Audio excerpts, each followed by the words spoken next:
started on the treatment. It was initially validated in children with dietary calcium deficiency over the age of 12 months. However, it has been validated for nutrition rickets. The most common bone which is used in this scoring system is the distal femur. Right. This can be understood by this slide. Here, individual bones are scored separately. For example, in the topmost section, we have the radius and the bone, which are scored separately, and in the lowermost portion, we have the tibia, femur, and the fibula. In the wrist, the radius and the ulna are scored separately. The grade 1 is given if in the radiological finding we have widened growth plate, irregularity of fraying of the metaphyseal margin, but without concave cupping. And grade 2 is given for metaphyseal concavity with fraying of the margin. So a total maximum of 4 points is possible in the upper extremity. In the lower extremity, individually we'll multiply the grade in part A by the multiplier in part B for each bone, and then we'll add the score of the femur and the tibia together. This will add up to a maximum of 6 points. So a total of 10 points is possible in this scoring system. Regarding the differential diagnosis, because we can have other conditions also where we have widening of the growth rate. These are some of the conditions like the Smith type metaphyseal chondrodysplasia, hypovitaminosis, delayed maturation due to illness, endocrine disturbances, growth hormone excess, hyperparathyroidism, and hypothyroidism. We have differentials for the flaring of the metaphyses too. We have anemias, fibrous dysplasias, storage diseases, chronic lead poisoning, and bone dysplasia.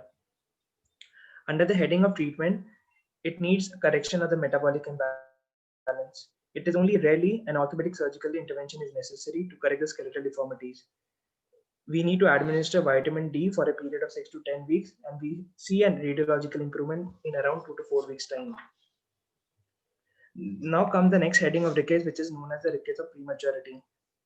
The risk factors for this condition are hepatobiliary disease, total parenteral nutrition, diuretic therapy, physical therapy with passive motion, and chest percussion therapy.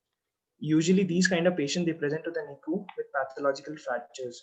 With treatment, the fractures, they heal readily, and as the infants, they gain weight, there is resolution of the rachitic changes and fractures. The third type of rickets that we will discuss is the drug-induced rickets. These are usually have been known to produce, there are certain anti-epileptic medicines which have been shown to produce rachitic changes. The mechanism being they are inducing the cytochrome P450 microsomal enzyme in the system, which decreases the levels of vitamin D. And it should be suspected in all those neurologic patients with seizures who begin sustaining frequent fractures. Treatment of these type of rickets are with vitamin D are very helpful. This is a radiograph of the proximal humerus in a 2.5-year-old girl who had a peripheral neuroectodermal tumor of the right brachial plexus. After treatment with ifosfamide, the patient developed rickets of the proximal femur. In this case, metastasis should be incorporated into the differential diagnosis. The fourth type of rickets is known as the vitamin D resistant rickets. It is also known as hereditary or familial hypophosphatemic rickets, and it encompasses a group of disorders in which normal dietary intake of vitamin D is not sufficient to achieve normal mineralization of the bone. The different type of inheritance found in vitamin D resistant rickets are X-linked dominant, which is the most common type. We have followed by autosomal dominant and the autosomal recessive form. X-linked dominant disease is the most frequent form of hereditary rickets, the incidence being 1 in 20,000.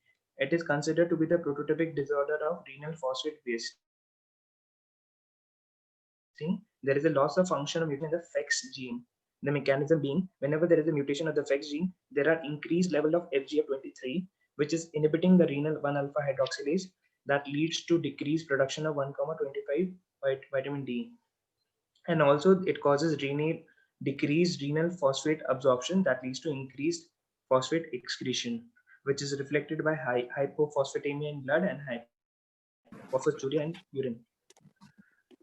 The subheading under this heading is autosomal dominant form of hereditary rickets. Not much is known about it because even in the large centers, we have very few patients coming up to them. In this, the mechanism being the mutation in FGF23, which is preventing the degradation of this hormone and produces renal phosphate wasting. Autosomal recessive form of hereditary rickets, we see there is a mutation in the dentin matrix protein 1 gene and ENPP1. DMP1 is a regulatory protein which is produced by the osteoblast and the osteocytes. It is regulating the growth and the development of the dentin, bone, and the cartilage, and plays a role in matrix mineralization. What happens if the DMP1 gets mutated? It is impairing the osteocyte maturation and the bone mineralization. And also there is elevated levels of FGF23, which leads to phosphaturia and hypophosphatemia. When we go for lab studies in these kind of patients, we see normal or almost normal levels of calcium. The serum phosphate concentration is very much markedly decreased. The 1,25 dihydroxy is low. The parathyroid PTH level is normal. Urine phosphate, there is increased concentration of the phosphate, and the serum alkaline phosphatase level is also elevated. The disease usually becomes apparent at a slightly older age than the nutritional rickets. They are usually symptomatic between 1 and 2 years of age. Because it is symptomatic between 1 and 2 years of age, where the child starts to learn to sit, walk, we will have delayed walking and angular deformities of the lower extremities. There is irritability and apathy are minimal. Physical findings in hypophosphatemic rickets, they include these which resemble those seen in the nutritional rickets, but because of the chronicity of the disease, it is very much severe. Once affected children, they begin to walk, genu varum develops, although genu valgum may occur in some children. We have periarticular enlargement and rachitic rosary. These are the radiographic findings in vitamin D resistant rickets. Sorry. We have facial widening and indistinct osteopenic metaphysis, genu varum, coxa vara, and varus angulation of the ankle. This is a radiograph of the knee of a 3.6-year-old girl with hypophosphatemia, which depicts severe fraying of the metaphysis. Under the treatment heading, the main goal is not under the medical heading, we have supplementation of large doses of oral phosphorus. We need to administration of an active form of vitamin D, calcitriol or alpha calcitriol. Growth hormone has been shown to increase height, effects on bone density and phosphate retention. The therapeutic target of medical therapy is to improve the skeletal deformity, height, and the facial function, and not to bring back the normal value of the phosphorus in the serum. The complication of medical treatment is most common is nephrocalcinosis. Growth hormone has been shown to increase the height. The beneficial effects on bone density and phosphate retention is seen. Because as we said in very early, it's more of a medical problem. Only very few deformity needs to be corrected by the traumatic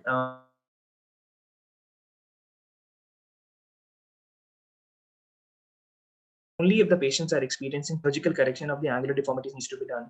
Deformities most commonly seen in the patient with hypophosphatemic ricket are gradual anterolateral bowing of the femur combined with tibia vera. Recurrent deformity is a very common sequelae of osteotomies in patients with hypophosphatemic rickets. Thank you, sir. Very early on this.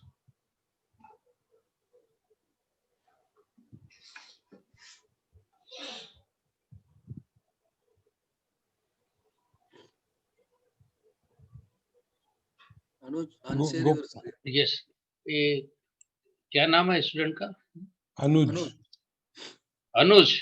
Why vegetarians are having rickets? Vegetarian children.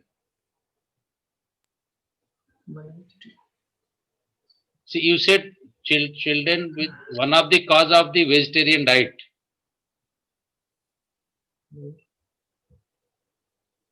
For the rickets.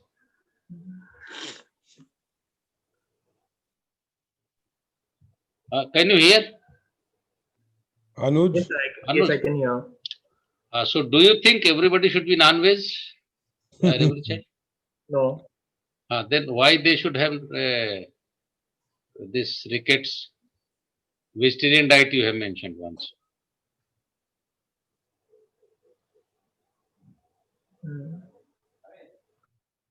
Anybody who's ready with the answer?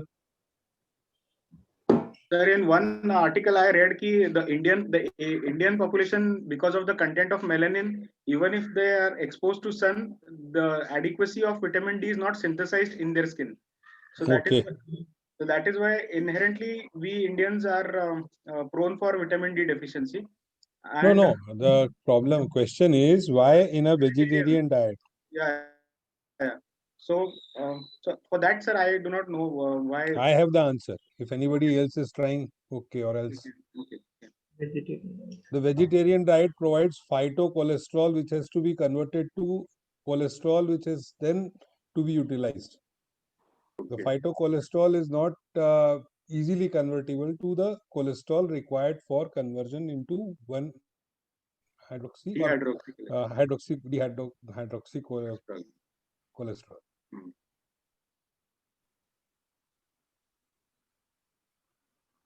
Gopal sir, Sir, Avan Gopal sir se we'll ask at the last. Let's first finish off with our question answers because Gopakumar sir. Yeah, it was a very good talk. Actually, he has covered everything, almost everything, yes sir. and he has went through a lot of literature, I think, to get all this. Instead of going to one, he has gone through several of these literature, and it was a nice talk. He started with vitamin D metabolism. That is a common question that is asked for you. Yes sir. And vitamin D resistant or familiar hypophosphatemia. Only thing is, he has not mentioned regarding renal tubular acidosis. Yeah, that was I was again, wanting to ask. Yeah, another common problem. And drug-induced rickets, that he has mentioned. But the tumor rickets he has not mentioned. Because some of these cases with some small tumors will develop increase in fibroblast growth factor 23. And this leads on to hypophosphatemia and rickets that he has not mentioned. But they are rare, and I think he has, apart from this, he has covered almost everything. Gopakumar sir, is there any difference between Indian standard and Western standard of normal vitamin D? Is there any study? No, to the best of my knowledge, I'm not sure, because usually it is more than 100 is hypervitaminosis, below between 20, above 20 is insufficiency, above 30 is normal. That is what is given in all the labs. Because I think Western country, they are non-vegetarian. Their standard should be different. I attended one vitamin D conference in Delhi. They said that attending doctors were done, 40% were having vitamin D deficiency. Yeah. So I think the Indian standard may be less normal. Another thing regarding rickets is vitamin D dependent rickets. So if you find that the rickety changes are there, if you look for vitamin 25 hydroxy vitamin D and you find that it is high, then you look for 125. That is due to vitamin D dependent rickets. There is a resistance of the renal cell to respond to vitamin D metabolites. So these are the, occasionally we get some, because I usually send them to the pediatricians and they will make the diagnosis and send them back. And last time I have said that calcitriol is a very pure form of vitamin D. So it should be given with cautious. Yes. Only very few indications are there. A Gopakumar lot sir. of products are there with calcitriol, calcitriol. Sir, is there any difference in giving oral calcium carbonate preparation as against calcium citrate preparation? The elemental calcium level is slightly higher in calcium citrate, and again the absorption is slightly more. That's all. And absorption is also, they say, better in calcium. Sir, whether this calcium supplement to be taken on empty stomach or after meals? If it is citrate and if it is carbonate, depends on that. So citrate, empty stomach, and carbonate maybe after food? I'm not very sure. Yeah. Because the vegetarian diet reduces the absorption. Phytates will reduce the absorption of calcium. That is well known. And again, this antacids again reduce the absorption of calcium. So there's a list of substances that reduce it. Therefore, if that is there, it is better to take it before. I'm not sure regarding the different brands. So, Gopal, last time you had said something about some different type of therapy. I forgot. therapy, sir. Last time in rickets के अंदर you had discussed one. Not remembering. Actually, we have discussed the different routes and effect of the route, whether intramuscular or oral, which is better. Sir, yes, sir. And usually we give parental, means intramuscular injection, but being fat soluble, it absorbs slowly, and we really don't know high level of vitamin D right in right time. You may be late to diagnose that there is a hypervitaminosis. So Kakatkar sir was saying, just break that ampule, and rather than giving intramuscular, ask the patient to sip that drug, which is equally good, unless there is Crohn's disease or some absorption syndrome, means Malabsorption. malabsorption syndrome like MAS. condition. No, I was asking about STOS therapy in rickets. You had discussed about STOSS, STOS therapy in rickets. I have not discussed, sir. Last class it was discussed. I was not there. Sir, I had heard the recording.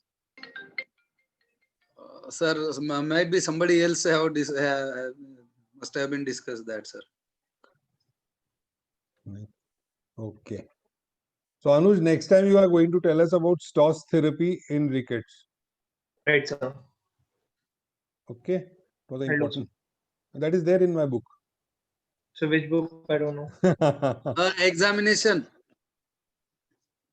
Orthopedic examination book, second volume, second edition. Edition. Can I have a soft copy, please? No. No, you will have to You purchase take a the hard copy. Why do you want soft copy? And if you will purchase Anuj, that hard Why do copy, you want soft copy? you don't have to read any other examination book in orthopedics. That is sure. If I take the hard copy, will I pass the नहीं, इनको Amazon- publisher से इनको publisher का number और contact number दे देना चाहिए. Sir, नहीं वो अमेजन में मिलेगा. अमेजन में है. अमेजोन Amazon में सर का नाम डाल दो, practical orthopaedics. Orthopaedic book by doctor Jayant Sharma, इतना डाल दो, एग्जामिनेशन का सेकंड एडिशन आ जाएगा. और that will cover the long case, short case, various long and short cases, then orthotics, prosthetics, instruments, every damn thing which is asked in orthopedics exam, maybe MS, DNB. I Gopal sir. already have them, but I'll buy Gopal them. sir. Yes, sir. It is essential guide for practical orthopedics. Definitely, sir. For me, it is the all in name one. is Sir, all in one in orthopedics for passing exam. but the title is not. It is essential guide for practical orthopedics. Right, sir. Because my any room other contains student? everything. Any other student ready with homework? Yeah. Yes, is ready with the stuff. Before that, we'll I have. have a small query, sir. Yes, sir. A query to Gopakumar sir. Sir, about the exposure of sunlight, what is the ideal time to expose the sunlight and what length of time? Yeah, so many reports are there. Some Yes, sir. wavelength is necessary, that it comes only after 10 a.m. or something. Some people say that it is between 10 and 2. Yes. I'm not sure. Uday Kumar ji, Dr. Uday Kumar, Sir, the conference I have attended on vitamin D at Delhi, they say it is between 11 and 1. that's what my doubt is. Is it Western standards or Indian standards? Because Yeah. Western people, they don't have a sunlight most of the time. Yes, यहाँ तो 11 बजे बैठेगा तो जल जाएगा पार का, इतना गर्म हो जाता है. No, In our sir, India, when we were sir, students, when we sir. were students, we were told that early morning between 7 to 11 is the best. Yes, And sir. now the thing is Because- coming that 11 to 1. But that is, Samantha sir, good that's evening. what I want to make clear, that is it is Western standards or Indian standards? Because 11 to 1, I don't think nobody can stand in the sun. Yes. Samantha sir, good evening, sir. Good evening, Uday Kumar sir. This is between 10 to 2 basically for the Indian standard, and basically the students should answer when basically the ultraviolet rays are less. They don't have to report like mainly about the timings. But that's why it is the Indian standard is like between 10 a.m. to 2. Sir, With bare minimum clothes on body. Obviously. sunbathing. It is called sunbathing, sir. Yeah. So, sir, Samantha sir, what is according to you, what is the ideal time for us Indians? For us Indians, it is between 10 a.m. in the morning to 1 or 2 p.m. Basically 2 noon. Sir, but in summer, can we tolerate that in summer? No, that is not the problem, but no one is going to ask that. But basically, they should answer like when the ultraviolet rays are less. So actually, they have calculated the time according to that time, because in the morning time, because of the fog and all this issue, the sunlight doesn't come, and the ultraviolet rays are more when you go beyond 12 noon, like that thing.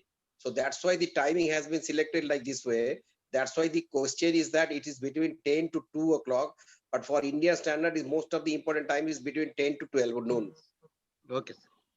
Thank you. That's the logic of the timing.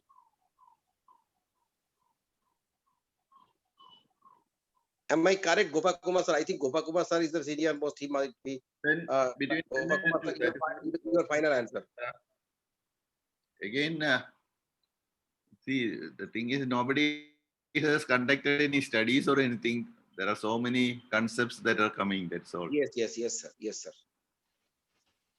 And despite that, the laborer class also, even laborer class working in the sunlight, when they are coming and we are investigating them, majority of them, we are getting the vitamin D deficient people. That is what I say, that Indian standard should be different.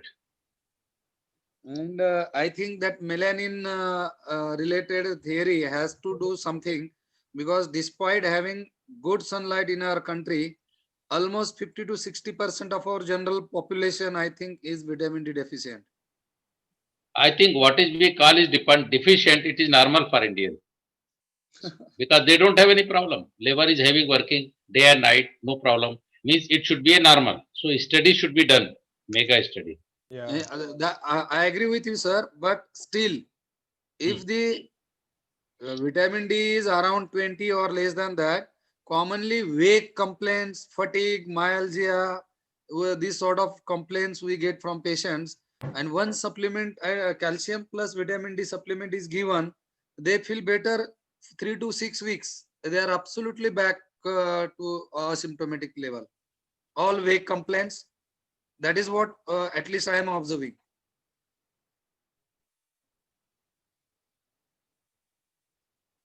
See, I am audible. Yes. See, in my PCM project, a labor class, I have given my project that they are having sufficient calories and vitamins. My professor rejected that thing. WHO says Indian labor and poor fellow in village, they are underfed. But then they were having lot of jaggery, lot of other things, not all this sophisticated milk and other things. They were getting sufficient and they were working day and night, hard work. So I had to convert differently, that so many calories they are getting, so they are underfed. So we have not studied. Yes, you can I start. think somebody should work. Yes, Parik, start your slide share.